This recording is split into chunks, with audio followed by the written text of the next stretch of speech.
থেকে যে আগামী মাসের যে কর্মসূচি সেটা ওনারা দেশের যে বর্তমান যে প্রেক্ষাপট সবকিছুর পণ্যদ্রব্যের ঊর্ধ্বগতি, তারপরে যে ভ্যাট, সরকার যে অবাঞ্ছিত যে ভ্যাট ঘোষণা করেছে তাতে মানুষের জীবনযাত্রার মান একবারে অনেক করুণ অবস্থায়। আমরা খুবই কষ্টে জীবনযাপন করতেছে দেশের মানুষ।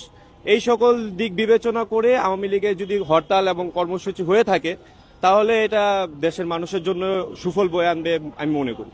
এটা অবশ্যই পজিটিভ নেওয়া উচিত। আর সবচেয়ে বড় কথা হচ্ছে যে আমরা এখন কি আগের থেকে ভালো আছি, এটাই প্রশ্ন। আমরা কিন্তু আগের থেকে ভালো নেই। সুতরাং যদি এই কর্মসূচি হরতালের মাধ্যমে যদি দেশ যদি ভালো দিকে যায় তাহলে অবশ্যই সেটা পজিটিভ। আওয়ামী লীগ আবার দেখ সংগঠন করুক, করবে না কেন? সব পার্টি করবে, খালি বিএনপি করবে, জামাত করবে, অন্যান্য দল করবে। আওয়ামী লীগ কেন করবে? আওয়ামী লীগ কি করেছে? অন্যায় করছে না কোনো খারাপ কাজ কিছু করছে? এই যে